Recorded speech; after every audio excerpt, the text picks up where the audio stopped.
Hey, good morning, everybody.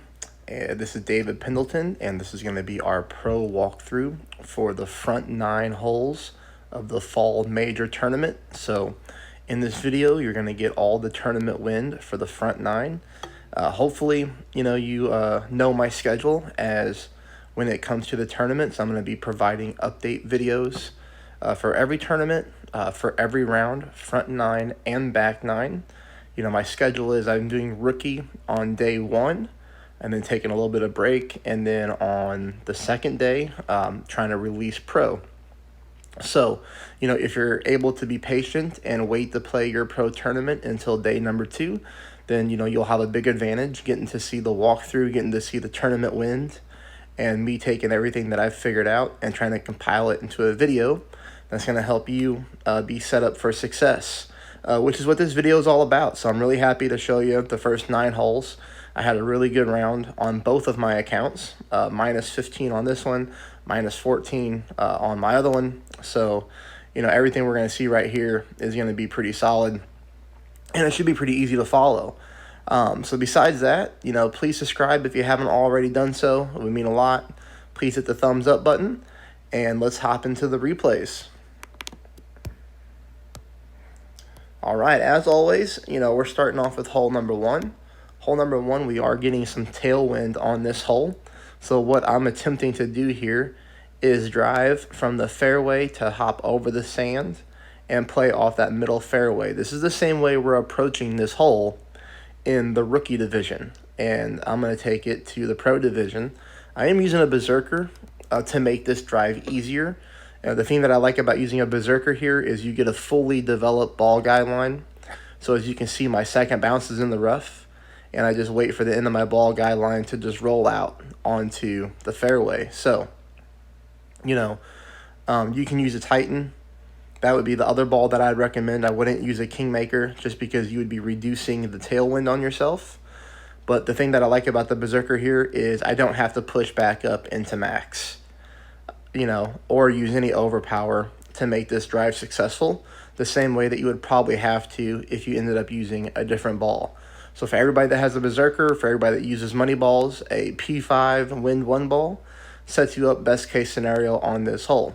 Now, that's gonna bring us to our second shot, and this one's gonna be played at minus 10% elevation. We're using backspin here just to get ourselves lined up into the hole with our ball guideline through the pin. The only mistake that I do here is I misjudged the distance of my club, and I end up pulling my rings incorrectly. But everything else, as far as the backspin and, the elevation, everything's good.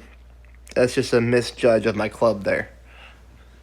But that's okay. No big deal. These videos are also set up for you to learn from my mistakes. So just make sure that you have a good gauge of the distance of your club. And that's going to set you up for a really nice shot on hole number 1 to try to drop this extra eagle. And then that takes us to hole number 2. Hole number 2, I'm playing at 20% elevation. I'm playing at medium distance of the sniper. And the same thing we did in the qualifying round.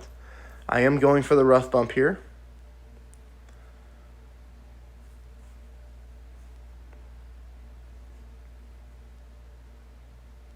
You can see I'm using just a little bit of backspin combined with about 1 bar of left side spin.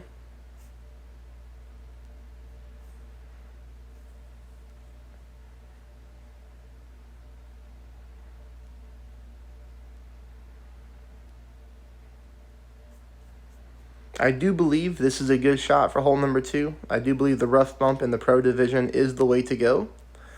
You can see here I just barely miss to the right-hand side. So looking at the backspin, taking a look at this hole really quick. I don't think you'll see a lot of hole-in-ones on it, so it would be important for you to drop it if you're able to do so.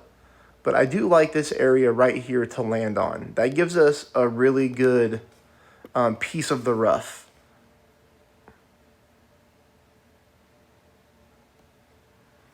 This is ultimately the spin adjustment that I go with, okay? Just a little bit of backspin combined with 1 full bar of left side spin.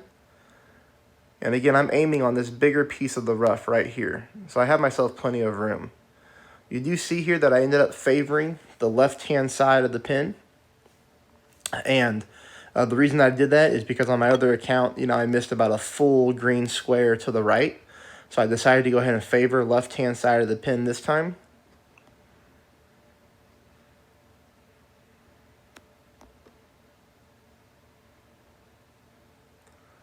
You see there we have plenty of room as far as the rough to go to hit. So I don't really think that you need to be worried about missing the rough. Of course, unless you hit a great shot, a great left. That would be bad news, but that's just, how the game works. You got to hit perfect in order for your shots to be successful. The only thing I would really do there, everybody, is you could aim just a little bit more left. So you could go ahead and offset this outside the cup to the left-hand side, or you might be able to add about another quarter of a ball of left side spin. Either way you go, it should get you closer than me because you saw how the shot played out. That takes us into hole number 3.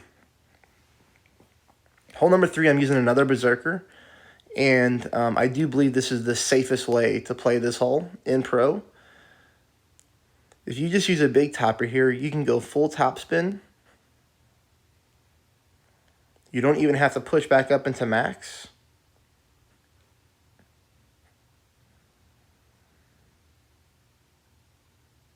The only thing that I would suggest to do differently than I did here is you could add a little bit more, you could add some overpower to the shot because we do have plenty of fairway to work with, and getting the most distance on this shot would set you up for the best success. So just a little bit of overpower, don't go nuts with it. Maybe just bring your ball down to where it touches the top of the target, and you'll be good to go on that hole. This is what your second shot looks like. If we would have had, more distance on our drive, we would have been able to play the backspin approach on this hole. Now, for me, of course, I didn't have the distance, so I am trying to just sink this straight up the same way we would probably try to play this hole with a sniper or something like that. But there is a funnel that you can try to catch on the back part of this green here to try to get your ball to roll down to the pin. But obviously for me, not having the correct backspin because I didn't have enough distance on the drive doesn't really allow me to try to play that shot that well. To whereas if you're able to drive further up, such as my opponent did here, you'd be able to go with the max backspin shot and get yourself set up to try to catch that funnel on the back and get that ball to drop for an albatross.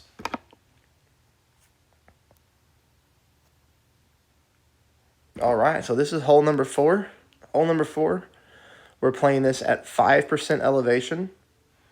I'm playing maximum distance of my club.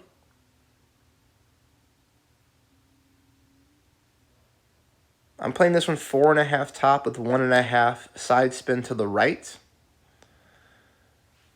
I would say the biggest thing here, if you're playing with an extra mile, or not an extra mile, I'm sorry, a sniper 10, take a look at, how I'm lining up. So let's talk through this hole for a second. We have headwind.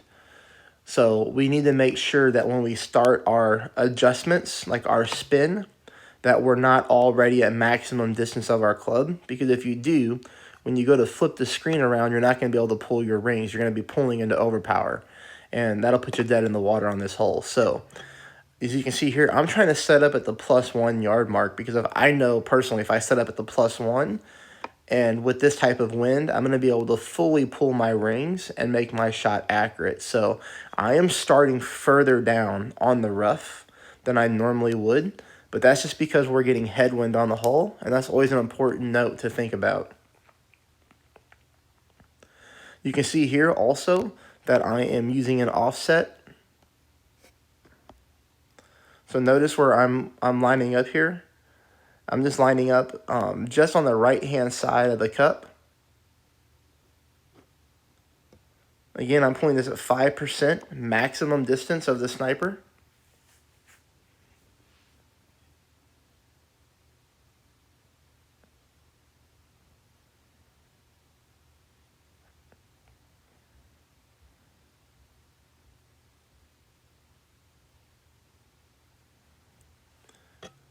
So what do we learn from this? We learn that that speed is really good. You know, that 4.5 bars of top spin is perfect.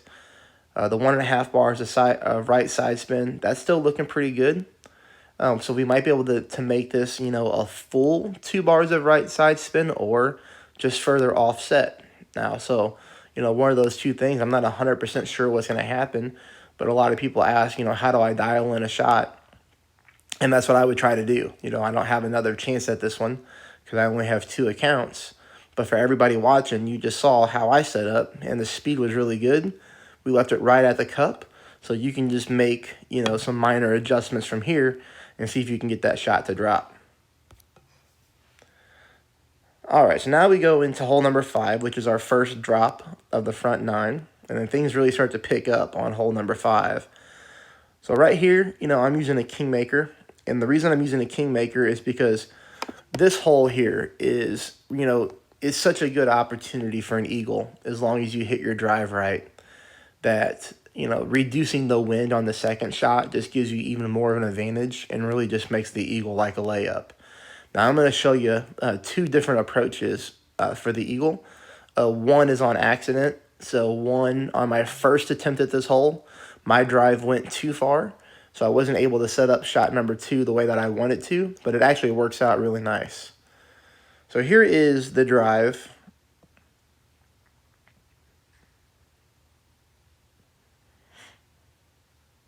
And the thing about this drive is you don't want to get too much distance. You want to keep yourself a little shorter down here than this. Okay, this drive went too far, and I'm only showing you the drive just in case you do the same thing, because that's going to set you up for this shot here.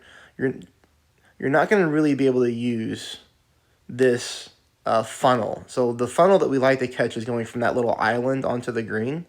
But what's really nice is if your drive goes too far, you're noticing here we're getting almost perfect tailwind to approach the pin.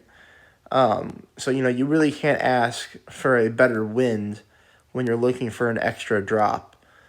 Straight tailwind, straight headwind, both of those are ideal situations when you're going for a drop. So really here, you know, we just adjust at 10% elevation, hit perfect, and the ball goes into the cup. Now, ideally, this is exactly how you want to play the hole. So again, you know, I got to learn from my mistakes, and I got to tinker with this hole. Ultimately, 5 bars of topspin is plenty, with 2 bars of right side spin here, as you see.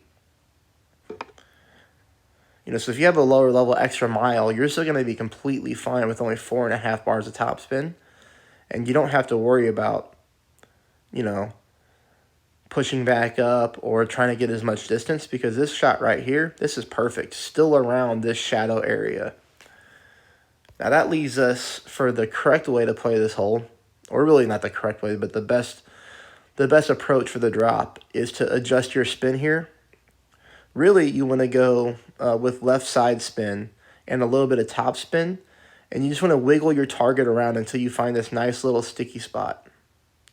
So for me, it required 1.5 bars of left side spin with just a little bitty top spin, and that's right there. That's what I'm looking for. So if you rewind that, you'll get to see where I move my target around, and the ball guy line, it just sticks. It's like a sticky spot right into the hole. That allows us to catch this funnel. So pretty much here, I know as long as I hit perfect, this ball's going to go, you know, right into the cup with no issues, which is exactly what you see.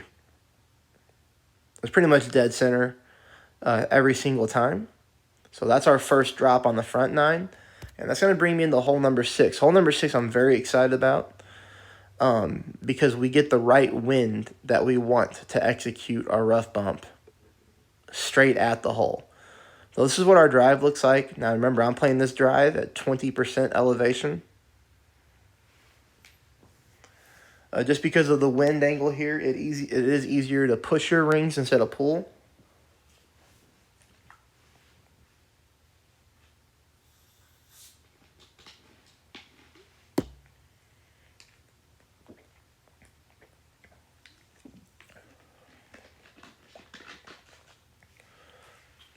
Now this is a situation to where the more distance and the more you can get on the right-hand side of this fairway, the better advantage for shot number 2. Now, this albatross line is really good. I went 2 for 2 on it. I'm going to show you both shots. We're playing this at minus 15% elevation. That's going to be really important that you remember the minus 15%. As you can see here, I'm playing the rough bump over the sand. And honestly, I'm just spinning into the hole. I'm leaving my ball guide line right through the cup, just barely past the pin. Now again, remember, this is a minus 15% elevation, not a 15% elevation. I am playing this shot uphill.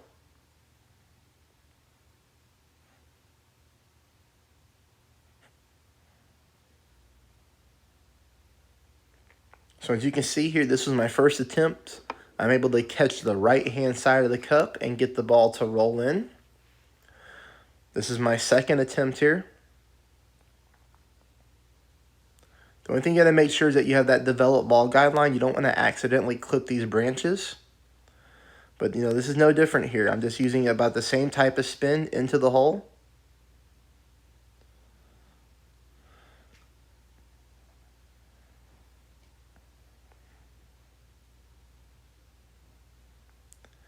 Notice here the wind is 5.1 miles per hour. Another perfect ball.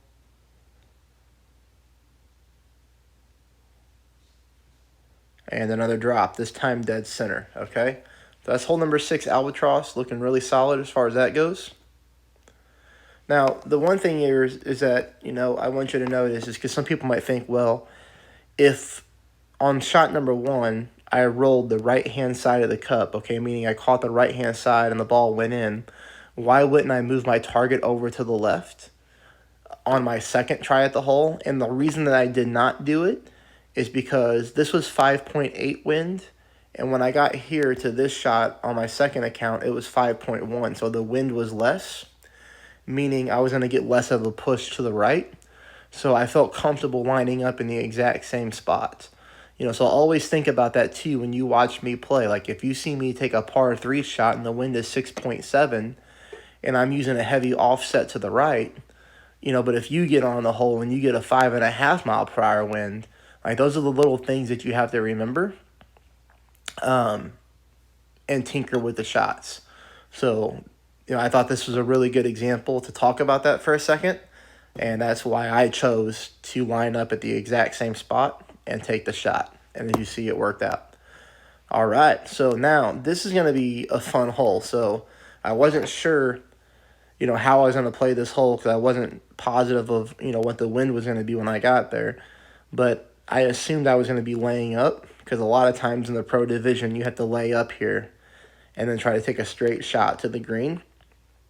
But, I noticed that when I had a katana and a quarterback, like I had plenty of distance even with the headwind. As you can see here, before I even apply spin, it looks like I could use top spin and get myself over. So I decided here to switch to a Titan, which was the wrong ball choice. Now it still works out. This was just me kind of trying to figure out the hole on the fly. I should have used a Kingmaker, and I will show you a Kingmaker here on this hole as well. Because on my second account, obviously I went into the hole a little bit more prepared. But you can see here I'm using overpower combined with left curl. And I'm just looking to power this ball from fairway to fairway and just to get beyond these trees here. Which we do. And that leaves us up for a really nice chip shot for an eagle. Chip in to win, it says. Okay, so as you can see, here I'm just checking the distance of my club. I'm definitely here at minimum distance of my thorn. And the thing is you don't get that great of a ball guideline on this green. So I'm just trying to put this one right into the cup, as you can see here. Getting a little bit of a tailwind push. I was ultimately hoping that would help me drop this into the hole, even by using that heavy a backspin. I played this one at minimum distance, 10% elevation.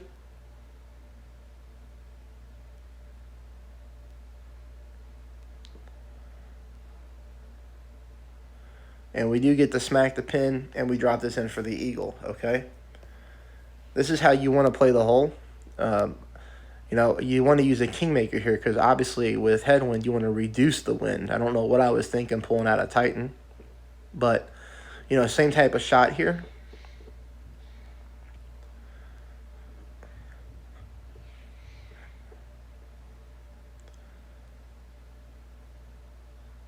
Obviously this shot doesn't come without risk. As you can see here, I'm using max overpower with max curl to the left. But sometimes you have to take a risk in a tournament. I mean, that's just the way that it is. That's how you go about winning these things.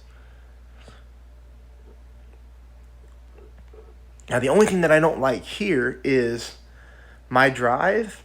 It didn't go to the left-hand side enough. It was actually closer to the green, which put me in between clubs. So I ended up playing this one with my wedge instead of my thorn.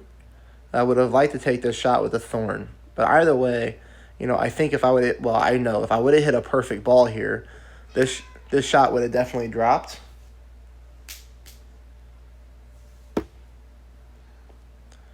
But I just wanted to show you the approach with the thorn and the approach with your wedge. But, I hit a great right ball, and unless I get lucky, the ball's going to go in, but it doesn't. It misses where it's supposed to miss. A perfect ball, and that would have been an eagle. And that's the only thing that cost me a minus 15 on my Big Daddy account. So that was the difference maker right there. Now we go into hole number 9. Now, hole number 9 is the drive is going to be played at 10% elevation, and shot number 2 is also played at 10% elevation. I was actually sent this setup by a friend of mine in one of the clans and told me to try to go for a horizon rough bump and see if I could get that shot dialed in, which is a little bit scary because I already hate this hole as it is. But, based off his replay, he came really close to dropping the albatross, and I do too. So I think this is a good way to play the hole. You do want to go Titan because we do need the wind. I would say here that the thing that you have to notice is the spin is going to be really important because you don't want to hit this drive so far that you roll into the bottom part of the rough. So for me here, 2 bars of top spin, 2 bars of left side spin was good. The only thing that I didn't do is use enough left curl. You need to add more left curl than I do.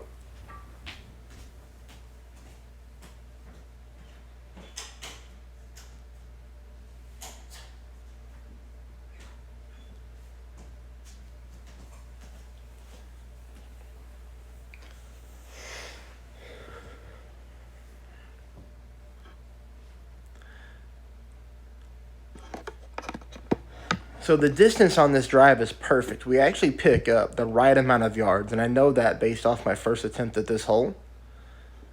So the yardage here is really good, that 328. The only thing here is I didn't get enough left curl. You can see that I'm stuck behind this tree. Now that's not going to kill your hole. You can still easily get to the green, but it does take away this horizon rough bump opportunity. So this is my first attempt at the hole. This is the one that I didn't get enough distance on my drive on. So I kind of had to really visualize what was going to happen here. So I just went with max top spin.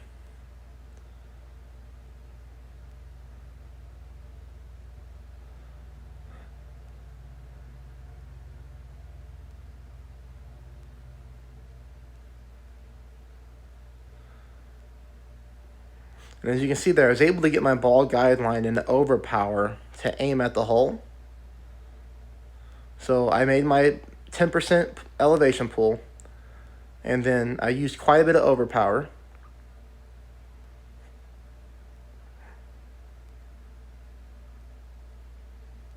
Now obviously I come in hot, but I hit the pin, so in hindsight, use a little bit less overpower. But if you follow, my steps, you're not going to be in that position. But just in case you are, I wanted to show you that shot. This is the one right here that you want it to be at. This was the drive that I just didn't use enough left curl on. You can see I'm much further up the fairway here. The only thing that happens is that tree right there, it just gets in my way.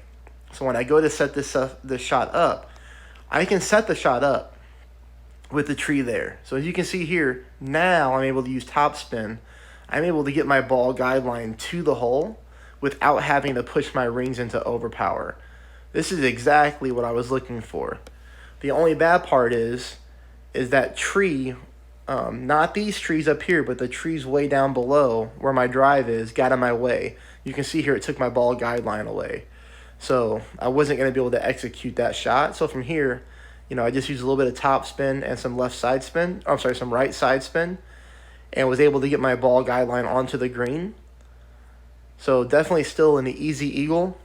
I do like playing it this way over the big dog or the cataclysm. As you can see there, we get a nice smooth roll. But had I used more left curl on the drive, I would have been able to had a better chance at the albatross. That's the front 9. I'm going to be working on the back 9 here once this video gets up on YouTube. Please subscribe. Please hit the thumbs up. And if you like my content and you would like to support my channel, you can look at the comments section below and see a link to my PayPal. Every donation means a lot to me. I appreciate everybody's support. Go out there and have a great day.